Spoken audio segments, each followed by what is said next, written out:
সাগর কারণ তারণ রে রবি নন্দন বন্দন খণ্ডন হে ভব সাগর কারণ তারণ হে রবি নন্দন বন্দন খণ্ডন হে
যে কোনো দুর্যোগ থেকে আমরা রক্ষা পাবো এবং সেই শক্তি আমাদের মধ্যে সঞ্চারিত হবে, সেটাই আমাদের শপথ নেওয়া উচিত। বিবেকানন্দকে আশ্রয় নিতে পারলে পরে আমাদের সমস্ত শক্তি আমাদের ভিতর সঞ্চারিত হয়ে আমরা সেই লক্ষ্যে নিশ্চয়ই পৌঁছতে পারব। আমরা আমাদের দ্বিতীয় নিবেদন দেশপ্রেমী বিবেকানন্দ যে গীতি আলেখ্য পরিবেশিত হবে, আপনারা ধৈর্য ধরে শুনবেন। যদি কোনো ভুলভ্রান্তি থেকে থাকে সেটা নিজ গুণে আপনারা ক্ষমা করে দেবেন। আমাদের শুরু হচ্ছে গীতি আলেখ্য দেশপ্রেমী বিবেকানন্দ।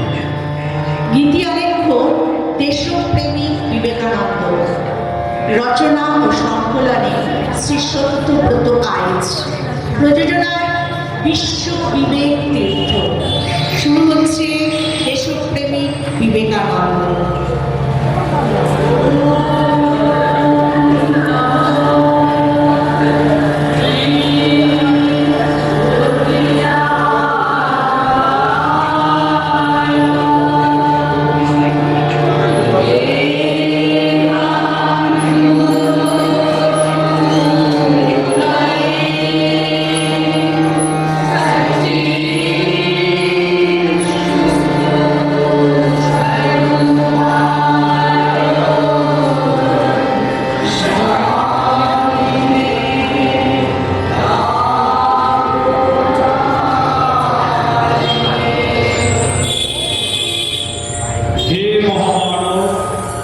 তুমি এসো এই বসুন্ধরার বুকে, তুমি অবতীর্ণ হও তোমার স্বাদের ভারতবর্ষের কোটি কোটি বঞ্চিত, লাঞ্ছিত, অপমানিত মানুষের ভিতর। তুমি শক্তি দাও হে সন্ন্যাসী সৈনিক, তুমি একবার নেমে এসো এই ধরা মাঝে, আমরা তোমার শরণাগত।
এসো শান্তির অগ্রদূত বৈরিক ধ্বজাধারী, এসো অবনত ভারতে দেশ দলনকারী, এসো ভরা যৌবন কান্তি, ঘুচাও আধারে মোহ ভ্রান্তি, এসো প্রাণবন্যা বাড়ি, হৃদয়ে হৃদয়ে উৎসারী, এসো সত্য সুন্দর, এসো বর্ষ কঠিন ভয়ঙ্কর, এসো সকল অনুসন্ন্যাসী, এসো সন্ন্যাসী সৈনিক বেশি। জয় হোক, জয় হোক, তুমি দুর্জয়, ভাঙ সব মলিনতা, দাও বরাবর, এসো জ্যোতির্ময়, এসো জ্যোতির্ময়, এসো জ্যোতির্ময়।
রক্ত মাংসে গড়া ভারত প্রতিমা।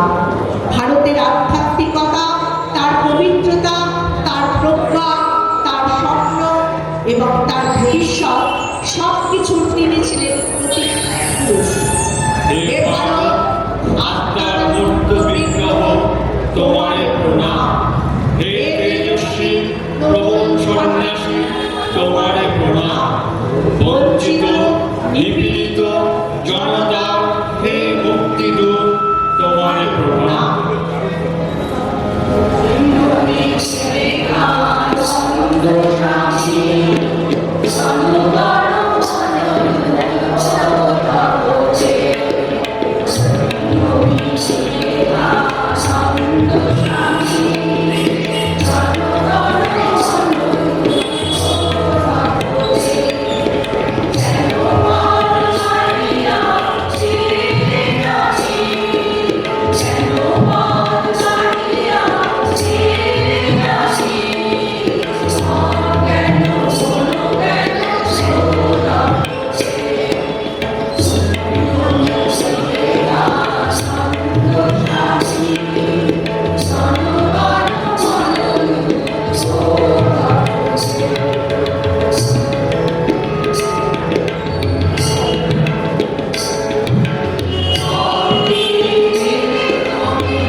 যদি এই পৃথিবীতে এমন কোনো দেশ থাকে যাকে পুণ্যভূমি নামে বিশেষিত করা যেতে পারে, যদি এমন কোনো স্থান থাকে যেখানে মানুষের মধ্যে ক্ষমা, দয়া, পবিত্রতা, শান্ত ভাব প্রভৃতি সদ্গুণের বিকাশ সবচেয়ে অধিক পরিমাণে হয়েছে, যদি এমন কোনো দেশ থাকে যেখানে সর্বাপেক্ষা অধিক আধ্যাত্মিকতা ও অন্তর্দৃষ্টির বিকাশ হয়েছে, তবে নিশ্চিতভাবে বলতে পারি সে আমার মাতৃভূমি, এই ভারতবর্ষ, এই ভারতবর্ষ।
জীবন কেন্দ্র হলো একমাত্র ধর্ম। স্বামীজির মতে ধর্ম এমন একটি ভাব যা পশুকে মনুষ্যত্বে এবং মানুষকে দেবত্বে উন্নীত করে। ধর্ম মানে শাস্ত্রবাদ, তত্ত্বকথা কিংবা বিশেষ কোনো মতবাদ নয়। ধর্ম মানে সাধনা, সৎ হওয়া এবং সৎ কর্ম করা। স্বামীজির মতে আমরা আমাদের ধর্মকে সঠিক পথে চালনা করতে পারিনি, যার ফলে দেখা দিয়েছে মানুষের জীবনে নানাবিধ সমস্যা, বিশৃঙ্খলা এবং অশুভ ইচ্ছা। মানুষের ভিতর যে অনন্ত শক্তি রয়েছে তার প্রকাশ করাই হবে মানুষের ধর্ম।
নিঃস্বার্থ সেবা ও ত্যাগ। গুরু শ্রী শ্রী রামকৃষ্ণের প্রয়াণের পর স্বামীজির প্রথম কাজ হল ঠাকুরের দেখানো পথে নিজেকে সঁপে দেওয়া। তিনি অনুভব করেছেন ভারতবর্ষে বঞ্চিত ও নিপীড়িত লাঞ্ছিত মানুষের বেদনা। শুনেছেন ওই দীন দরিদ্রের পর্ণ কুটিরে মানুষের কান্না।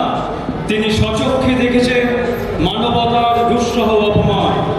প্রত্যক্ষ করেছেন কি অপরিসীম সহ্য শক্তি ওই আপামর জনসাধারণের। এরা সব হারিয়েছে কিন্তু ধর্মকে তারা হারায়নি। স্বামীজির ব্যক্তিত্ব গড়ে উঠেছিল তিনটি মন্ত্রের উপর ভিত্তি করে। তিনটি মন্ত্র হচ্ছে যথাক্রমে শাস্ত্র অধ্যয়ন, যার উপর নির্ভর করে তিনি সনাতন আধ্যাত্মিক সত্যের কথা জেনেছিলেন। গুরু শ্রী রামকৃষ্ণের সেই পরম সত্যকে যার ভিতর প্রত্যক্ষ করেছিলেন বিবেকানন্দ ও মাতৃভূমি। ঠাকুরের নির্দেশ অনুযায়ী সন্ন্যাসীর বেশে বেরিয়ে পড়েছেন একা, আবার কখনো পার্শ্ব সহচর সহ ঠান্ডা করে বসে ভারত দর্শন নয়, পুস্তক করে ভারত সম্পর্কে জ্ঞান নয়। আজ তিনি পরিব্রাজক। ভারতবর্ষের সঠিক চিত্র স্বামীজির ভারত পরিক্রমায় শুধু স্বদেশবাসীকে নয়, সমগ্র বিশ্বকে অবাক করে দিয়েছে। তিনি আবিষ্কার করেছিলেন কোথায় ভারতের দুর্বলতা আর কোথায় ভারতের শক্তি, এবং বুঝতে পেরেছিলেন ভারতের শক্তি নিহিত রয়েছে ওইসব লাঞ্ছিত, অপান্তেয়, বঞ্চিত মানুষের ভিতর। তাই তিনি অনুভব করেছিলেন এইসব রূঢ়গ্লান্ত মুখে দিতে হবে ভাষা, এইসব শ্রান্ত শুষ্ক ভগ্নমুখে ধরিয়া তুলিতে হবে আশা, ডাকিয়া বলিতে হবে মুহূর্ত তুলিয়াছি, একত্র দাঁড়াও দেখি সবে। যার ভয়ে তুমি ভীত সে অন্যায় ভীরু তোমাছে, যখনই জানিবে তুমি তখনই সে পালাইবে। যখনই দাঁড়াবে তুমি সম্মুখে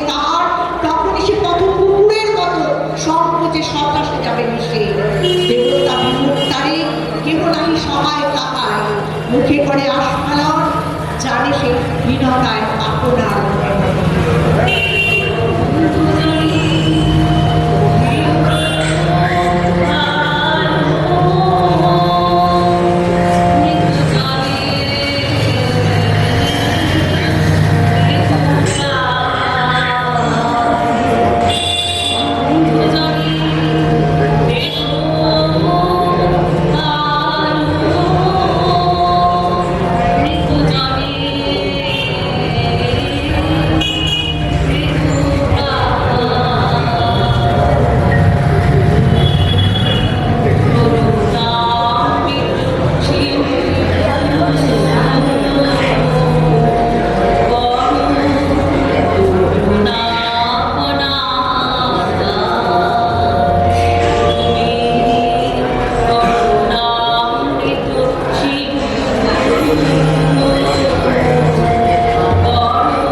সাধু সন্ত ফকিরের সঙ্গে মিশেছেন ধনীর প্রাসাদ এবং অগণিত প্রায় অভুক্ত দীর্ঘ দরিদ্রের মাঝে। ভারত দর্শনের অভিজ্ঞতার ঝুলি যখন পরিপূর্ণ, তখন তিনি কন্যাকুমারীর সাগরপাড়ি সীতাখণ্ডে মন্দির দ্বারে ধ্যানমগ্ন হলেন। ঈশ্বর সাধনায় নয়, দেশের অগণিত বঞ্চিত মানুষের দুঃখ ঘোচাতে। স্বামীজি তার ভারত দর্শন করে বুঝতে পারলেন যে ভারতের প্রাণ শক্তি রয়েছে তার ধর্মে। ধর্মপ্রাণ সাধারণ মানুষই ভারতের আসল শক্তি, আর তাদের সেবাই হলো আসল পূজা, আসল ধর্ম। সেবাই যে পূজা, সেবাই ধর্ম। দরিদ্র ভগবান, সকল মানুষ অমৃত পুত্র, সকলের সমান জ্ঞান। লাঞ্ছিত যারা, বিকৃত যারা, সম্বলহীন যারা, সর্বহারা, তুচ্ছ নামে তারা দয়ালের সক্রিয় সত্তা। সেবাই যে পূজা, সেবাই ধর্ম। দরিদ্র ভগবান।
জ্ঞানের বস্তু হয়েছে স্বদেশ, ঈশ্বর না।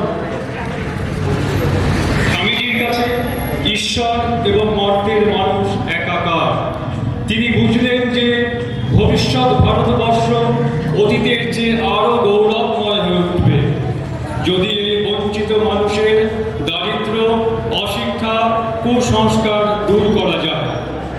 ভগিনী নিবেদিতা বলেছেন, বিবেকানন্দের ব্যক্তিত্ব পূর্ণতা লাভ করেছিল ভারত পরিক্রমার ফলে।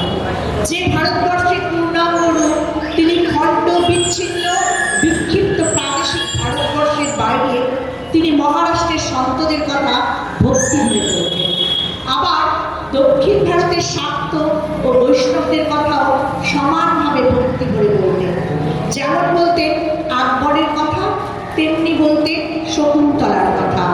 যেমন গাইতেন নানকের গান, তেমনি গাইতেন মীরাবাই ও তানসেনের ভজন।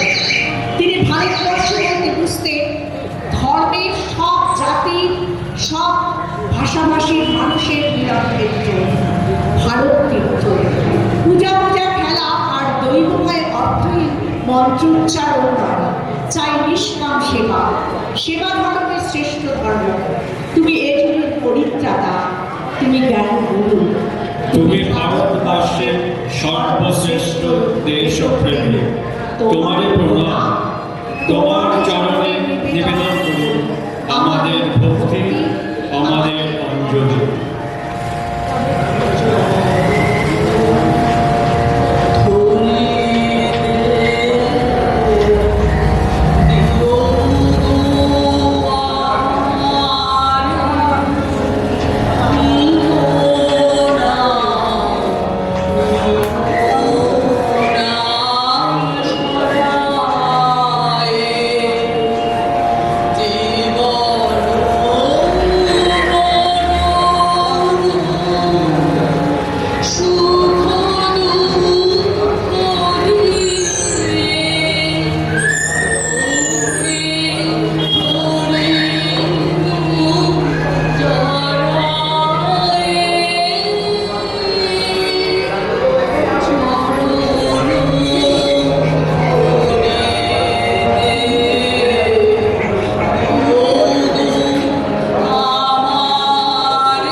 ধন্যবাদ।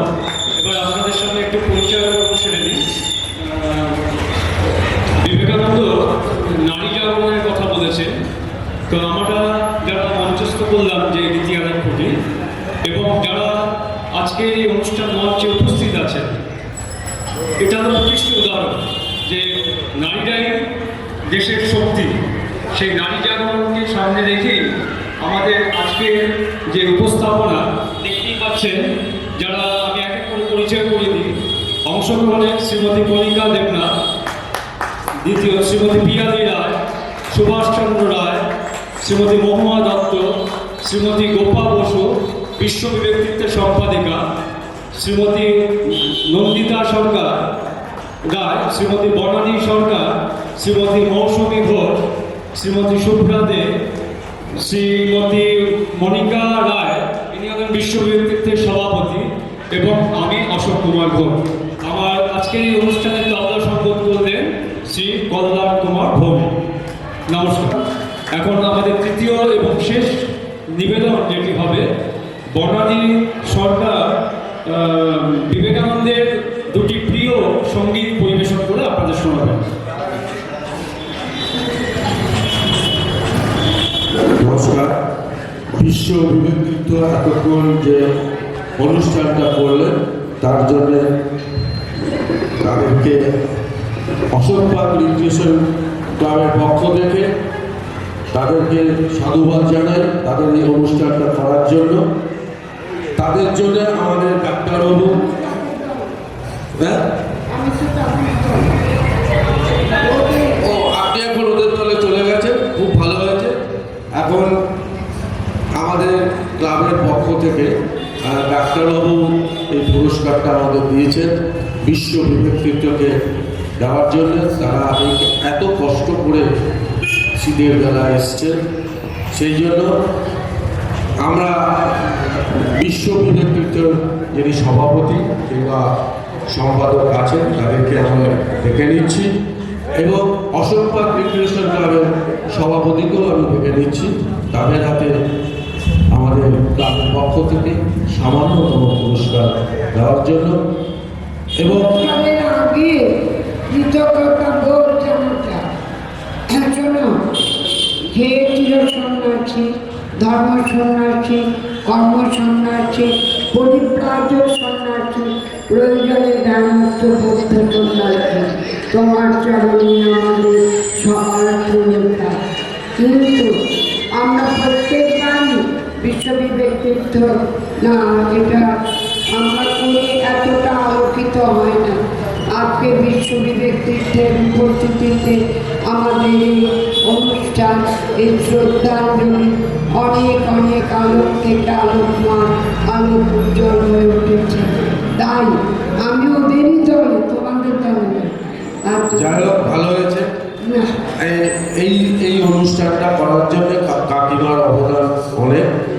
সেই জন্য আমরা বিশ্ব বিবেকতীর্থের সভাপতি কিংবা প্রেসিডেন্ট সম্পাদক যিনি আছেন একটু আসবেন, আমাদের সভাপতির হাত থেকে তাদেরকে আমরা পুষ্পস্তবক দিয়ে সম্মানিত করব, এবং তাদের একটি ছোট্ট উপহার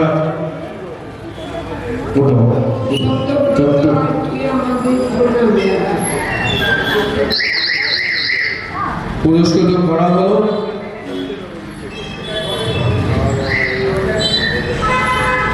আমাদের যেসব সদস্য আছে এখানে একটু চলে আসলে ভালো হয়, যেসব সদস্যরা আমাদের এখানে আছে চলে আসলে ভালো হয়। সবাই একটা মিলে গ্রুপ ফটো আমরা তুলব, সবাই চলে আসলে ভালো হয়। আর একটা কথা, ওদের হাতে দিয়ে দাও।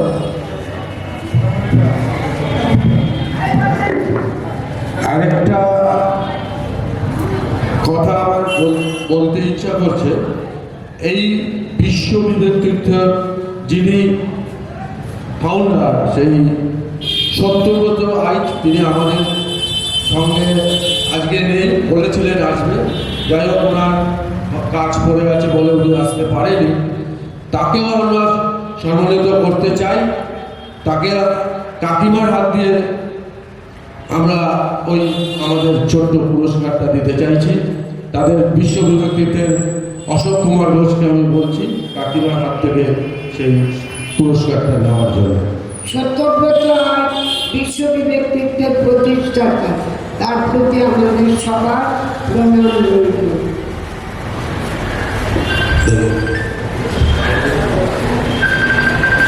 অশোক কুমার দাসকে দেবেন আমাদের কাকিমা ছন্দা দাস। হ্যাঁ, আমরা সত্যব্রত আজকে দিলাম প্রাক্তন বিচারপতি হাইকোর্টের, কলকাতা হাইকোর্টের প্রাক্তন বিচারপতি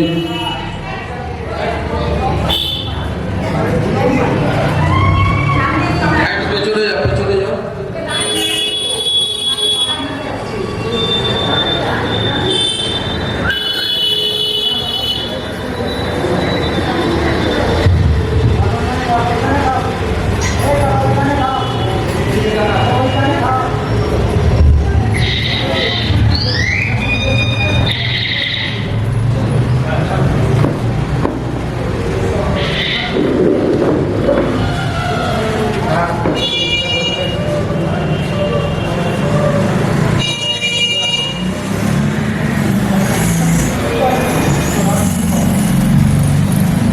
আমাদের অনুষ্ঠান এখনো শেষ হয়নি, আমাদের আরো কিছুক্ষণ সময় নেব। আমাদের এখন ফটো তোলা হলো, এখন আমরা আবার মূল পর্বে মূল অনুষ্ঠানে চলে যাব। বিশ্ববিভূতিত্বকে আমরা অশোক পার্কের পক্ষ থেকে আন্তরিক শুভেচ্ছা জানাচ্ছি তাদের এই অনুষ্ঠানটা করার জন্য। সকল সদস্যদের আমি আমার পক্ষ থেকে এবং আমাদের অশোক পার্ক রিক্রিয়েশন ক্লাবের পক্ষ থেকে সাধুবাদ জানাচ্ছি এবং আন্তরিক শুভেচ্ছা জানাচ্ছি। নমস্কার, আমি বিশ্ববিদ্যালয়ের পক্ষ থেকে শেষ করব আর কি। যে গানটি ছাড়া বিবেকানন্দের নাম বললেই যে গানটির কথা মনে পড়ে আমাদের, তার অত্যন্ত প্রিয় গান মনো চলো নিজ নিকেতনে। এই গানটি রচয়িতা অযোধ্যানাথ কাকরাশি মহাশয় এবং সুর প্রচলিত সুর, অনেক মানুষের একটু 19-20 করে সুর আছে। গানটি গাইবার আগে একটু বলতে চাই গানটি বিবেকানন্দের কতটা প্রিয় ছিল। তিনি বহু সময় শ্রী শ্রী ঠাকুর রামকৃষ্ণকে এই গানটি শুনিয়েছেন এবং নিজেও খুব আনন্দের সাথে গান। এটি আমার কথা নয়, একটি স্মৃতিচারণা থেকে কথাটা বলছি। এগুলো বলার কারণ হচ্ছে, ধরুন গানটির যে ব্যক্তি, সেই ব্যক্তি তো গাইবার যোগ্যতা তো আমাদের নেই, আমরা জাস্ট স্মরণ করি তাদেরকে। তাই জন্য গানের পেছনের কিছু গল্প যদি বলি তাহলে সবাই গানটি ভালো লাগতে পারে। আমি এখন যার কথা বলছি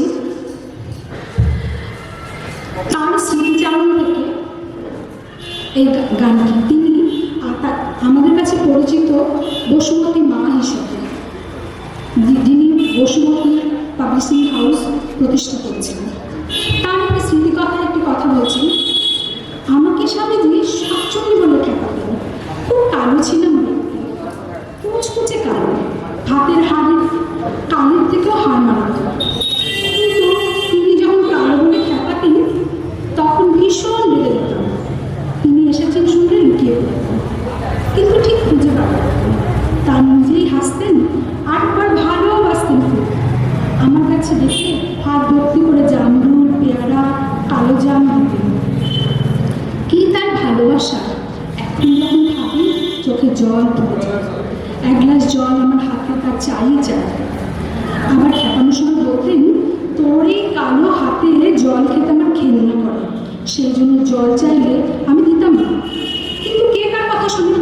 বলতেন, দেখ শাকচুন্নি, সাধু সেবা কর, সাধুকে জল খাওয়ালে তোর গায়ের রং ফর্সা, খাইয়ে দেখ তুই আমার মতো ফর্সা হয়ে যাবে। ফর্সা যদি না হোস তাহলে ফুটফুটে শিবের মতো বড় নিশ্চয়ই পাবে। নে এখন জল খাও, পারিস তো এক চিনি তামাকও খাওয়া। শেষ পর্যন্ত জল এনে বিয়ের পর যখন স্বামী বললেন নরেন এসেছে, শুকনো কেটে দাও, আমি বলেছিলাম আমি পারবো না, ও আমায় কারণে বলে। বিদেশ থেকে ফিরে এসে স্বামীজি বিশ্ববিখ্যাত বিবেকানন্দ হয়ে গেলেন, কিন্তু তখনও সেই নরেনই ছিলেন। হঠাৎই একদিন আমাদের কাশির বাড়িতে এসে হাজির, সবাই একবার সূর্যের মতো দেখতে যেন আগুন জ্বলছে। যারা তার সঙ্গে এসেছিলেন তাদেরকে বললেন তোমরা সব যাও, আজ আমি এখানেই থাকবো। সবাই চলে গেল। বললেন কইলে শাকচুন্নি, খুব জোরে জোরে কথা বলতেন তো, আমায় অভ্যর্থনা করেননি।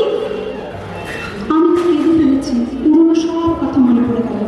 আমাকে কাঁদতে দেখে আমার দুখানা হাত জড়িয়ে ধরে বললেন আমি আজ এলাম আর তুই কাঁদছিস, তবে আমি যাই।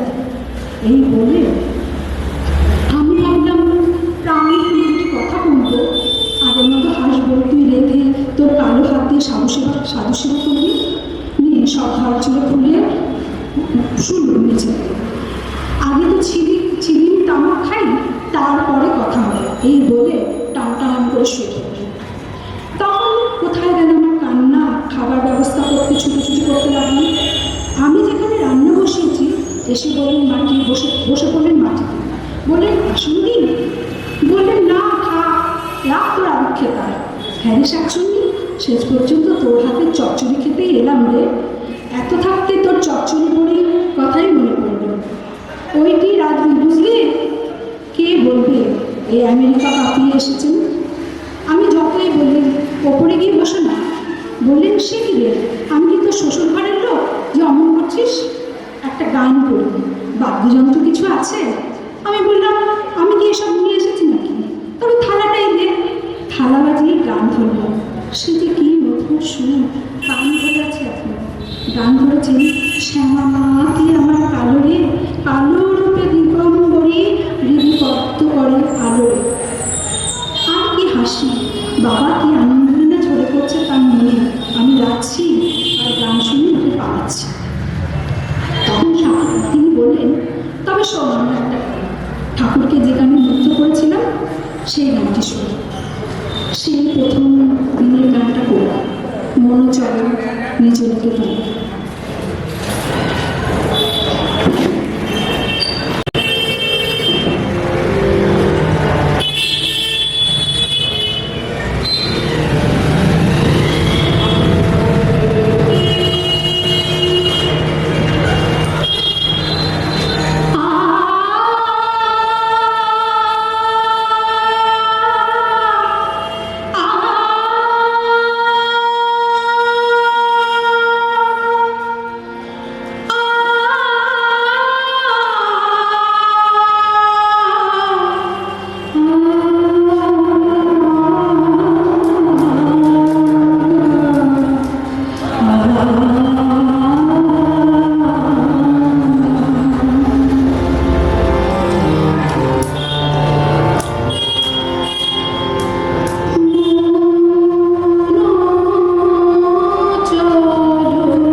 এবং বিশ্ব বিবেকতৃত্বের পক্ষ থেকে অশোকা রিক্রিয়েশন ক্লাবের যুগ্ম সম্পাদক দ্বয়কে আমি অনুরোধ করছি আমাদের এই অনুষ্ঠান মঞ্চে আসার জন্য। আমাদের তরফ থেকে আমরা একটি স্মরণিকা তুলে দেব শ্রীমতী মনিকা রায়, সংস্থার সভাপতি। কোথায় মনিকা রায়? চলে আসুন। অভিজিৎদা চলে আসুন। আচ্ছা, যার জন্মদিনে তাকে আমরা কি উপহার দেবো সেটাই হলো প্রশ্ন। আমাদের প্রাণ ভরা ভালোবাসা, বিবেকানন্দের প্রতি আমাদের শ্রদ্ধা, এবং আমরা যেন তার পথে আমরা সারা জীবন চলতে পারি, এটাই আমাদের শপথ হওয়া।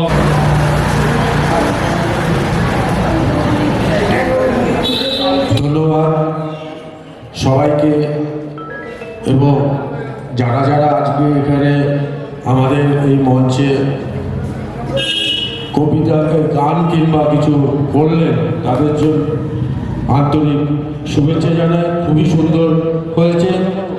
আমরা চাই পরবর্তীকালে আমরা যখন ডাকবো তারা যেন নিশ্চয়ই আমাদের এখানে উপস্থিত হন। একটি ঘোষণা কাকিমা বলছে যে আমাদের যে সভাপতি মহাশয় আছেন এবং তারই উদ্যোগে আমরা এইসব কাজ করে থাকি, এবং সকল সদস্যদের, আমাদের সম্পাদক সবাইকেই নিয়েই আমরা চলি।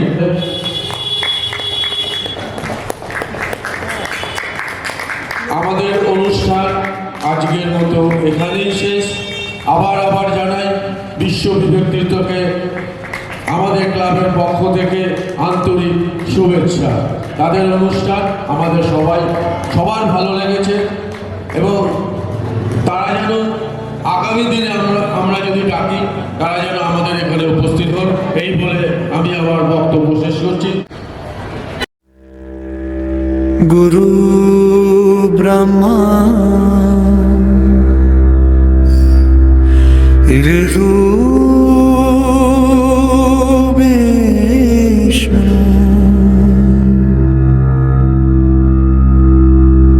गुरुर्देव महेश्वर गुरुरेव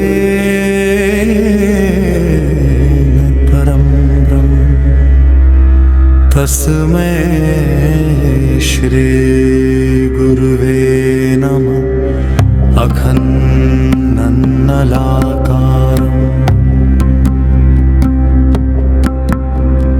व्याप्तयेन चराचरं तत्पदं दर्शितं येन तस्मै श्री गुरुवे नमः। अज्ञानतिमिरान्धस्य ज्ञानाञ्जनशलाकया चक्षुरुन्मीलितं येन तस्मै श्री